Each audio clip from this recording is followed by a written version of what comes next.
আসসালামু আলাইকুম। প্রিয় শিক্ষার্থী, তোমরা কেমন আছো? আশা করি সবাই ভালো আছো।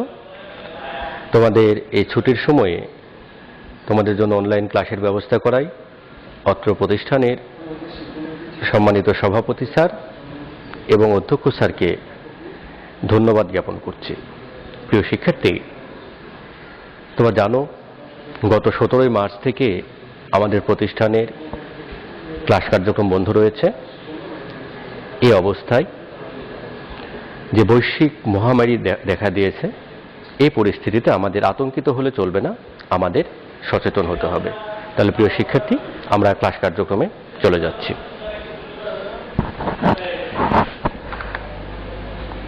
প্রিয় শিক্ষার্থী, তোমাদের ক্লাসে পাটিগণিত এবং বীজগণিত থেকে বেশ কিছু বিষয় নিয়ে আলোচনা করা হয়েছে এবং এর মধ্যে তোমাদের গণিত বিষয়ের উপরে কিছু অনলাইন ক্লাস নেওয়া হয়েছে। আমি আজকে যে বিষয়টি নিয়ে আলোচনা করব, আমার মনে হয় তোমরা চিত্রটি দেখে বুঝতে পেরেছো। ছবিটি দ্বারা কি বোঝা যাচ্ছে তোমরা নিশ্চয়ই বুঝতে পেরেছো। এটি একটি কি জ্যামিতি বক্স। জ্যামিতি বক্স আমরা কখন ব্যবহার করি নিশ্চয়ই বুঝতে পারছো আমি কোন বিষয় নিয়ে আলোচনা করব। আজকে আমরা আলোচনা করব জ্যামিতি নিয়ে। প্রিয় শিক্ষার্থী, তোমরা জানো যে জ্যা শব্দের অর্থ ভূমি এবং মিতি শব্দের অর্থ পরিমাপ। তাহলে জ্যামিতি শব্দের অর্থ হচ্ছে ভূমির পরিমাপ।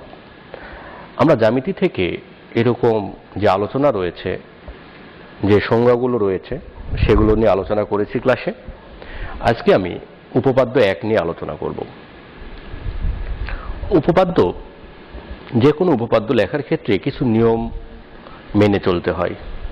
নিয়মগুলোর মধ্যে প্রথম নিয়মটি হচ্ছে যে এখানে আমাদেরকে লিখতে হবে সাধারণ নির্বাচন। যখন আমরা অ্যান্সার করব তখন আমাদেরকে প্রথমে সাধারণ নির্বাচন লিখতে হবে। সাধারণ নির্বাচনে তোমাদের যে প্রশ্নটি সরাসরি সেই প্রশ্নটি লেখা থাকে। এখানে উপপাদ্য 1 হচ্ছে একটি সরলরেখার একটি বিন্দুতে অপর একটি রশ্মি মিলিত হলে যে দুইটি সন্নিহিত কোণ উৎপন্ন হয় তাদের সমষ্টি 2 সমকোণ। প্রিয় শিক্ষার্থী, তোমরা জানো যে রশ্মি এবং রেখার মধ্যে পার্থক্য কি। বলা হচ্ছে একটি সরল রেখার একটি বিন্দুতে অপর একটি রশ্মি মিলিত হলে যে দুইটি সন্নিহিত কোণ উৎপন্ন হয় তাদের সমষ্টি 2 সমকোণ। এটি আমাদের ধরো প্রশ্ন থাকবে, এটিকে আমরা সাধারণ নির্বাচন হিসেবে লিখব। সাধারণ নির্বাচনের পরে আমাদেরকে চিত্র অঙ্কন করতে হবে। তাহলে দেখো, যেখানে একটি রেখা নিলাম, এখানে দেখো দুই দিকে তীর চিহ্ন রয়েছে। দুদিকে তীর চিহ্ন মানে কি? এই রেখাটি দুদিকে চলছে। এ ধরনের যে উভয় দিকে চলমান বিন্দুকে আমরা কি বলবো? রেখা। এই রেখাটির নাম দিলাম আমরা এ এবং বি। এই এ বি রেখার যে কোনো একটি বিন্দু ও বিন্দুতে দেখো কি বলা হচ্ছে, একটি সরল রেখার একটি বিন্দুতে অপর একটি রশ্মি মিলিত হলে। তো ধরে নিলাম ও বিন্দুতে আরেকটি রশ্মি মিলিত হলো। দেখো, যদি একদিকে তীর চিহ্ন থাকে সেটাকে আমরা বলবো রশ্মি। তো যদি ও বিন্দুতে একটি রশ্মি মিলিত হয় তাহলে কি হবে? তাদের সমষ্টি 2 সমকোণ। এটা আমাদের প্রমাণ করতে হবে। তাহলে দেখো, এখানে আমরা কি দেখলাম যে এ বি রেখার ও বিন্দুতে ওসি রশ্মি মিলিত হয়েছে। তাহলে আমাদেরকে সাধারণ নির্বাচন লেখার পরে কি করতে হবে? চিত্র অঙ্কন করতে হবে। চিত্র অঙ্কনের ক্ষেত্রে অত্যন্ত সাবধানতা অবলম্বন করবে এবং তোমার জ্যামিতি বক্স থেকে যে ইনস্ট্রুমেন্ট প্রয়োজন তা যথাযথভাবে ব্যবহার করবে। এখানে চিত্র সৌন্দর্যের উপরে অনেক কিছু নির্ভর করে। মূলত তোমার রুচি নির্ভর করবে। একজন এক্সামিনার সে বুঝতে পারবে তুমি কেমন আঁকতে পারো, তোমার সম্পর্কে একটা সম্যক ধারণা পাবে। তাহলে প্রিয় শিক্ষার্থী, আমরা চিত্র অঙ্কনের পরে কি করব? বিশেষ নির্বাচন। চিত্র অঙ্কনের পরে আমরা যেটা লিখব সেটি হচ্ছে বিশেষ নির্বাচন। বিশেষ নির্বাচনে কি থাকবে? সাধারণ নির্বাচনটাই আমরা ঠিক যেভাবে এখানে অঙ্কন করলাম সেই বিষয়টি বিশেষ নির্বাচনে লিখতে হবে। দেখো, বিশেষ নির্বাচনে লিখলাম, মনে করি এ বি সরল রেখাটির ও বিন্দুতে ওসি রশ্মির প্রান্তবিন্দু মিলিত হয়েছে। এ বি সরল রেখার ও বিন্দুতে ওসি রশ্মির প্রান্তবিন্দু মিলিত হয়েছে, ফলে কোণ এওসি ও কোণ সিওবি দুইটি সন্নিহিত কোণ উৎপন্ন হলো। তাহলে প্রিয় শিক্ষার্থী, দেখো যে এখানে এবি রেখার প্রান্তবিন্দু ও বিন্দুতে ওসি রশ্মির প্রান্তবিন্দু মিলিত হওয়ার ফলে দুটি কোণ উৎপন্ন হয়েছে, একটি কোণ এ ও সি আর একটি কোণ সি ও বি। এটা আমাদের বিশেষ নির্বাচন গেল। বিশেষ নির্বাচনের আরেকটি পার্ট আছে। এখানে দেখো যে বলা হচ্ছে যে কি প্রমাণ করতে হবে, তাদের সমষ্টি দুই সমকোণ। তাহলে প্রমাণ করতে হবে যে কোণ এওসি প্লাস কোণ সিওবি সমান কি দুই সমকোণ। এওসি প্লাস কোণ সিওবি সমান দুই সমকোণ। অর্থাৎ আমাদেরকে সাধারণ নির্বাচনের সঙ্গে মিল রেখে বিশেষ নির্বাচনটি লিখতে হবে। শিক্ষার্থী, আমাদের এই ধাপগুলো অবশ্যই অনুসরণ করতে হবে। ধাপগুলো যথাযথভাবে অনুসরণ করতে পারলে, যদি মাঝখানে সামান্য কিছু ত্রুটি বিচ্যুতি থাকে তারপরেও তুমি নাম্বার কিছুটা পাবে। তাহলে প্রিয় শিক্ষার্থী, আমার মনে হয় তোমরা বুঝতে পেরেছ। তাহলে আমরা কি প্রমাণ করব? যে আমরা প্রমাণ করব এই কোণ এবং এই কোণ, এই দুটো কোণের সমষ্টি কত? দুই সমকোণ। কোণ এওসি যোগ কোণ সিওবি ইকুয়াল টু দুই সমকোণ। তাহলে আমরা সাধারণ নির্বাচন, বিশেষ নির্বাচন দেখলাম। এখন কোনো কিছু প্রমাণের জন্য আমাদেরকে কি করতে হয়? কোনো কিছু প্রমাণের জন্য আমাদেরকে অতিরিক্ত কিছু অঙ্কনের প্রয়োজন হতে পারে। তাহলে সেটা আমাদেরকে লিখে নিতে হবে। অঙ্কন, দেখো যে এখানে আমাদেরকে এটা যখন আমরা প্রমাণ করতে যাব কোণ এওসি এবং বিওসির সমষ্টি দুই সমকোণ, তখন আমাদেরকে একটি অতিরিক্ত অঙ্কন করে নিতে হবে। অঙ্কনটি দেখো যে আমি ও বিন্দুতে একটি লম্ব অঙ্কন করলাম ও ডি, এবং সেটি এখানে লিখেছি এবি রেখার ও বিন্দুতে ওডি লম্ব অঙ্কন করি। প্রিয় শিক্ষার্থী, তোমরা মনে হয় বিষয়টি বুঝতে পেরেছ যে এটা কিন্তু আমাদের সাধারণ নির্বাচন অনুযায়ী বা বিশেষ নির্বাচন অনুযায়ী এটা নেই, ওডি রেখাটি নেই। কিন্তু আমার প্রমাণের স্বার্থে আমি অতিরিক্ত অঙ্কনটি করে নিতে পারি, যে বি রেখার ও বিন্দুতে ওডি লম্ব অঙ্কন করি। এরপরে কি করব? আমরা এখন প্রমাণে যাব। প্রমাণ কথাটি লিখে আমরা কিভাবে এটি প্রমাণ করতে পারি যে এটা সমষ্টি দুই সমকোণ অর্থাৎ 180 ডিগ্রি, এটা আমরা প্রমাণ করব। দেখো প্রমাণ, এবি রেখার ও বিন্দুতে ওডি লম্ব। এটা আমরা অঙ্কনের সময় তো আমরা একটা লম্ব অঙ্কন করেছি, তোমরা সাইডে লিখে দিতে পারো যেখানে যে অঙ্কন অনুসারে সাইড নোট। তাহলে এবি রেখার ও বিন্দুতে ওডি লম্ব। যদি লম্ব হয় তাহলে লম্ব সম্পর্কে আমরা কি জানি? লম্ব কাকে বলে? শিক্ষার্থী, তোমরা অবশ্যই জানো লম্ব কাকে বলে। লম্ব হচ্ছে যখন একটি সরলরেখার কোনো বিন্দুতে অপর একটি সরলরেখা দণ্ডায়মান হয় এবং তার উভয় পাশে সমকোণ উৎপন্ন হয়, তাহলে তাকে আমরা কি বলবো? লম্ব বলবো। ঠিক একইভাবে তাহলে এটা যদি আমরা লম্ব অঙ্কন করে থাকি তাহলে অবশ্যই এটাও এক সমকোণ, এই অংশটিও এক সমকোণ হবে। অর্থাৎ কোণ এওডি এবং বিওডি উভয়ে এক সমকোণ। তাহলে দুটোর যোগফল কত হবে? যোগফল হবে দুই সমকোণ। দেখো কোণ এওডি প্লাস কোণ বিওডি, অর্থাৎ দেখো এওডি প্লাস কোণ বিওডি সমান দুই সমকোণ। এটা কি আমাদের অঙ্কন অনুসারে আমরা যেভাবে অঙ্কন করেছি, আমরা যেহেতু লম্ব অঙ্কন করেছি সেহেতু অবশ্যই দুটো সমষ্টি দুই সমকোণ হবে। তো সেক্ষেত্রে দেখো আমরা এই বিওডি কে যদি ভাঙি, কোণ বিওডি, এই বিওডি সমান কি আমরা লিখতে পারি যে কোণ ডিওসি প্লাস কোণ সিওবি, অর্থাৎ এই কোণটাই এই কোণ এবং এই কোণের সমষ্টির সমান। তাহলে দেখো যে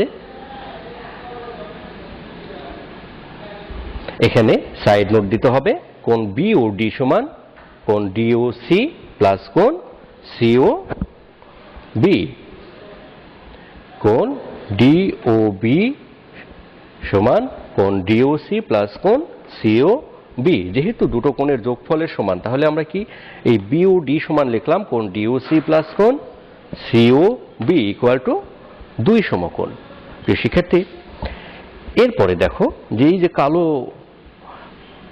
ব্ল্যাক কালার যেটা এওডি প্লাস কোণ ডিওসি, এই অংশটুকু দেখো ব্ল্যাক কালার এবং আন্ডারলাইন করা, এই অংশটুকুর যোগফল দ্বারা কি বোঝানো হয়েছে? কোণ এওডি কোণটুকু একটু ভালো করে খেয়াল করো চিত্রের দিকে, কোণ এ ও ডি এইটুকু, কোণ ডিওসি ডি ও সি, তাহলে এই দুটো কোণের যোগফল, এই কোণ এবং এই কোণ, এই দুটো কোণের যোগফল সমান কি আমরা লিখতে পারি কোণ এ ও সি? আমরা মনে হয় পারি, কারণ যেহেতু দেখো যে এই কোণ যোগ এই কোণ সমান স্বাভাবিকভাবেই হবে কোণ এ ও সি। এটা অবশ্যই সাইড নোট দিতে হবে যে কোণ এওডি প্লাস কোণ ডিওসি, কোণ এওডি প্লাস কোণ ডিওসি ইকুয়াল টু কোণ এও সি। অর্থাৎ দেখো যে ব্ল্যাক লেটার, ব্ল্যাক কালার যেটুকু আছে বা আন্ডারলাইন করা এই অংশটুকুর যোগফল তাহলে কত? এওসি। তাহলে আমরা মানটুকু বসিয়ে দিই, এই আন্ডারলাইন করার এইটুকুর পরিবর্তে আমরা লিখবো এওসি। তাহলে কোণ এওসি প্লাস কোণ সিওবি, কোণ এওসি কোনটুকু? এইটুকু, প্লাস সিওবি অপরিবর্তিত থাকলো সমান 2 সমকোণ। প্রিয় শিক্ষার্থী, তোমাদের মনে আছে আমাদের কি প্রমাণ করার কথা ছিল? এটাই আমাদের প্রমাণ করার কথা ছিল যে প্রমাণ করতে হবে কোণ এওসি প্লাস কোণ সিওবি সমান 2 সমকোণ। প্রিয় শিক্ষার্থী, তাহলে এই ধরনের যদি প্রমাণ তোমাদের পরীক্ষায় আসে তাহলে তোমাদের এই পর্যন্ত অ্যান্সার করতে হবে। আমার মনে হয় তোমরা উপপাদ্য 1 ভালোভাবে বুঝতে পেরেছো। আমরা এরপরে শুরু করব উপপাদ্য 2। উপপাদ্য 2 দেখো তোমরা বইয়ের সঙ্গে মিলিয়ে নিবে পরে। এখানে সাধারণ নির্বাচনটা কি? তোমাদের বইয়ে যেটি দেওয়া আছে, দুইটি সরলরেখা পরস্পর ছেদ করলে উৎপন্ন বিপ্রতীপ কোণগুলো পরস্পর সমান। দুইটি সরলরেখা যদি ছেদ করে তাহলে যে উৎপন্ন বিপ্রতীপ কোণ তারা কি হবে? পরস্পর সমান হবে। আমরা চিত্রটি দেখি। দেখো এটি একটি সরলরেখা এবি, এবি একটি সরলরেখা। এই সরলরেখার একটা বিন্দুতে আরেকটি সরলরেখা সিডি যুক্ত হয়েছে। এবি সরলরেখার ও বিন্দুতে সিডি সরলরেখা মিলিত হয়েছে। তাহলে দেখো যে কি প্রমাণ করতে হবে? যে উৎপন্ন বিপ্রতীপ কোণগুলো সমান। বিপ্রতীপ মানে বিপরীত কোণগুলো, অর্থাৎ এই যে এই কোণ এওডি, এখানে 4টি কোণ উৎপন্ন হয়েছে। একটা এওডি, ডিওবি, বিওসি, এওডি, এখানে 4টি কোণ উৎপন্ন হয়েছে। তাহলে বিপ্রতীপ কোণ কোনটা? এটার বিপ্রতীপ কোণ এটা, এই কোণের বিপ্রতীপ কোণ এই কোণ। তাহলে আমাদের কি প্রমাণ করতে হবে? প্রমাণ করতে হবে যে কোণ এওসি এই কোণ সমান কোণ বিওডি এই কোণ, অর্থাৎ এটার বিপ্রতীপ কোণ এটা, এবং প্রমাণ করতে হবে কোণ এওডি এর বিপ্রতীপ কোণ বিওসি। আমরা এই দুটো প্রমাণ করলেই আমাদের অ্যান্সার হয়ে যাবে। প্রিয় শিক্ষার্থী, চিত্রটি ভালোভাবে দেখে নাও। এখন আমরা চিত্র অঙ্কন করলাম, এখন কি করতে হবে? বিশেষ নির্বাচন। বিশেষ নির্বাচনে আমরা ওভাবেই কথাটি লিখব। মনে করি এবি ও সিডি রেখাদ্বয় ও বিন্দুতে ছেদ করেছে। খুব সংক্ষেপে এখানে তোমরা লিখতে পারো ফলে কোণ এওডি, কোণ ডিওবি, কোণ বিওসি এবং কোণ এওসি উৎপন্ন হয়েছে। তোমাদের বইয়ে লেখা আছে, ইচ্ছা করলে ওখান থেকে দেখে তোমরা লিখতে পারো, অথবা সংক্ষেপে এটুকু লিখলেও হবে। মনে করি এবি ও সিডি রেখাদ্বয় ও বিন্দুতে ছেদ করেছে, কিন্তু তারপরে কি আমাদের কি প্রমাণ করতে হবে সেই কথাটি কিন্তু লিখতে হবে। প্রমাণ করতে হবে যে কোণ এওসি, প্রিয় শিক্ষার্থী, এওসি কোণ কোনটা? এইটুকু, কোণ এওসি সমান বিপ্রতীপ কোণ বিওডি, অর্থাৎ এই কোণের বিপরীত কোণ কোনটা? এইটা। এই কোণ এবং এই কোণ সমান, এটা প্রমাণ করতে হবে। এবং কি প্রমাণ করতে হবে? আর একটি অংশ আছে, কোণ সিওবি সমান বিপ্রতীপ কোণ এওডি। আমাদের এই দুটো কোণই প্রমাণ করতে হবে। এই কোণের বিপরীত কোণ এটা সমান এবং এই কোণের বিপরীত কোণ এটা সমান। এটা আমাদের প্রমাণ করতে হবে। তাহলে প্রিয় শিক্ষার্থী, আমরা প্রমাণে যাই। এই ক্ষেত্রে আমাদের অতিরিক্ত কোনো অঙ্কনের প্রয়োজন হবে না। যদি প্রয়োজন হতো তাহলে অঙ্কন কথাটি লিখে অঙ্কন করতে হতো। আমরা অতিরিক্ত অঙ্কন ছাড়াই এক্ষেত্রে প্রমাণ করতে পারবো। তাহলে আমরা প্রমাণ শুরু করি। দেখো, এও রশ্মির ও বিন্দুতে সিডি রেখা মিলিত হয়েছে। আমরা যদি এওকে এখান থেকে এইটুকু চিন্তা করি, এই বিডি ও বি অংশটুকু বাদ দিলাম, তাহলে এটুকু কি রশ্মি। এই এও রশ্মির ও বিন্দুতে যদি মনে করি সিডি রেখাটা মিলিত হয়েছে, তাহলে কি হবে? কোণ এওসি প্লাস কোণ এওডি, কোণ এওসি অর্থাৎ এই কোণ যোগ কোণ এওডি, এই কোণ দুটোর সমষ্টি কত হবে? প্রিয় শিক্ষার্থী, দেখো, যদি এই অংশটুকু না থাকে, আমরা শুধু এইটুকু চিন্তা করি, মনে করি যে ও বি অংশটুকু নেই, তাহলে সিডি রেখার ও বিন্দুতে যদি ও এর রেখাংশটি মিলিত হয়, রশ্মিরা মিলিত হয়, তাহলে এই দুটোর যোগফল কত হবে? আমরা যে উপপাদ্য একে শিখলাম, একটি রেখার কোনো বিন্দুতে অপর একটি রশ্মি মিলিত হলে তাদের যোগফল কি হয়? মনে মনে বলো তো, কি হয়? দুই সমকোণ। প্রিয় শিক্ষার্থী, তাহলে আমরা লিখতে পারি যে কোণ এওসি প্লাস কোণ এওডি ইকুয়াল টু দুই সমকোণ। এইটুকু যোগ এইটুকু সমান দুই সমকোণ। আমার মনে হয় তোমরা বুঝতে পেরেছ। এরপরে একইভাবে যদি আমরা চিন্তা করি যে এবি রেখার ও বিন্দুতে ওডি রশ্মি মিলিত হয়েছে, দেখো, যদি আমরা লিখি ওডি রশ্মির ও বিন্দুতে এবি রেখা মিলিত হয়েছে, তাহলে কি হবে? কোণ এওডি প্লাস কোণ বিওডি সমান কত হবে?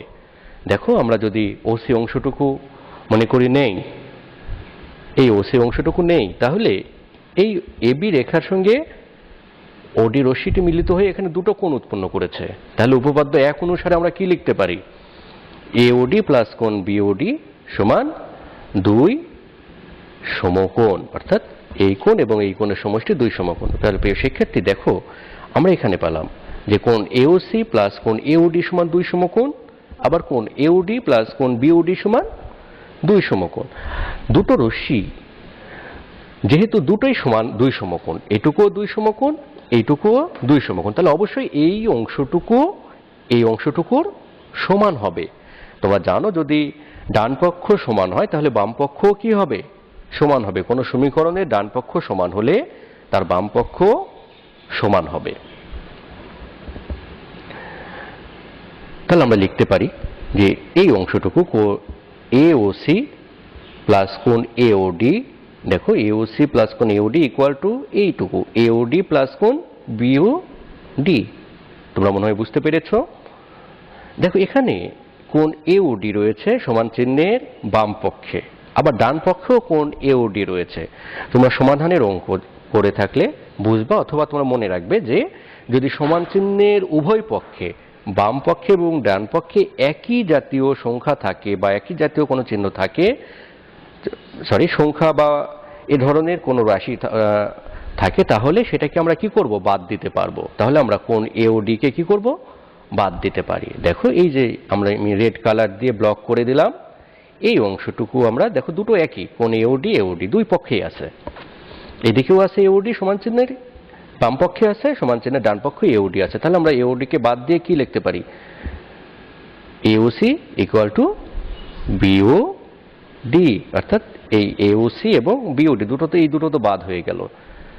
তার মানে দেখো, এওসি ইকুয়াল টু কোণ বিওডি, আমাদের যা প্রমাণ করতে বলা ছিল তার কিন্তু একটা প্রমাণ হয়ে গেল। এওসি ইকুয়াল টু কোণ বিওডি।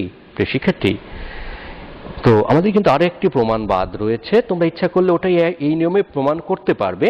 আর যদি মনে করো যে না, সেক্ষেত্রে আমরা সরাসরি লিখে দিতে পারি। অনুরূপভাবে দেখানো যায় কোণ সিওবি ইকুয়াল টু কোণ এওডি। তো শিক্ষার্থী, এটুকুই ছিল আমাদের প্রমাণ। আমাদের এই দুটোই প্রমাণ করতে বলা ছিল, যে প্রমাণ করতে হবে যে কোণ এওসি ইকুয়াল টু কোণ বিওডি এবং কোণ সিওবি ইকুয়াল টু কোণ এওডি। আমরা এখন কি লিখবো শেষে? প্রমাণিত। এই প্রমাণিত লিখলেই আমাদের অ্যান্সার হয়ে যাবে। তাহলে প্রিয় শিক্ষার্থী, আমার মনে হয় তোমরা বুঝতে পেরেছো। দেখি এখানে একটি প্রশ্ন মূল্যায়নের জন্য একটি শীট রয়েছে, তোমরা মনে মনে চিন্তা করো তো পারো কিনা। এখানে একটি রেখা, এখানে আরেকটি রেখা, এখানে একটি রেখা, এখানে দেওয়া আছে 30 ডিগ্রি, এখানে 30 degree, A B C D. প্রশ্ন হচ্ছে এ সমান হোয়াট, বি সমান হোয়াট, সি সমান হোয়াট, ডি সমান হোয়াট। তোমরা মনে মনে চিন্তা করো তো পারো কিনা। দেখো এ সমান কত হয়, এখানে এই কোণটি যদি 30 ডিগ্রি হয়, এই কোণটিও 30 ডিগ্রি, তাহলে এটার বিপরীত কোণ এটা, তাহলে এটাও হবে 30 ডিগ্রি। তাহলে 30 এবং 30 যোগ করলে কত হবে, 60। প্রিয় শিক্ষার্থী দেখো আবারও বলছি, এই একটি রেখা কেন কত, 2 সমকোণ অর্থাৎ 180 ডিগ্রি। একটি রেখা হয় 180 ডিগ্রি, তাহলে এখানে হলো 180 ডিগ্রি, তাহলে এটুকু হচ্ছে 30, তাহলে এটুকু হবে 30 ডিগ্রি, কারণ এটার বিপরীত কোণ এটা। তাহলে 30 প্লাস 30, 180 থেকে 30 ডিগ্রি মাইনাস 30 ডিগ্রি, তাহলে কত হয় 180 মাইনাস 60 ডিগ্রি সমান কত হয় 120 ডিগ্রি। আমার মনে হয় তোমরা বুঝতে পেরেছো। তাহলে কোণ এ সমান কত হবে, দেখা যাক। কোণ এ সমান হবে 120 ডিগ্রি। তাহলে বি সমান কত হবে, বি সমান তো আমরা বলেই ফেলেছি, যেহেতু এটার বিপরীত কোণ বি, তাহলে বিপরীত কোণগুলো কি হয়, সমান হয়। দেখো যে এই রেখা এবং এই রেখা এই বিন্দুতে মিলিত হয়েছে, তাহলে এটা 30 ডিগ্রি হলে এটাও হবে 30 ডিগ্রি, তাহলে কোণ বি সমান হবে 30 ডিগ্রি। তো সেক্ষেত্রে সি এবং ডি দেখো তো, তোমরা চিন্তা করে দেখো তোমাদের চিন্তার সঙ্গে মিলে কিনা। আমি এটা বলে দেবো না, তোমরা নিজেরা চিন্তা করো, তবে অ্যান্সারটা আমি বলে দিচ্ছি। দেখো সি সমান হবে 30 ডিগ্রি, ডি সমান হবে 120 ডিগ্রি। কেন, এর বিপরীত কোণ হচ্ছে ডি, এই কোণ যেহেতু 120 ডিগ্রি হয় তাহলে ডিও হবে 120 ডিগ্রি। আমার মনে হয় তোমরা বিষয়টি বুঝতে পেরেছো। তোমাদের জন্য বাড়ির কাজ রয়েছে, বাড়ির কাজটা সুন্দরভাবে করবে এবং খাতায় লিপিবদ্ধ করবে। প্রিয় শিক্ষার্থী, ধন্যবাদ তোমাদেরকে।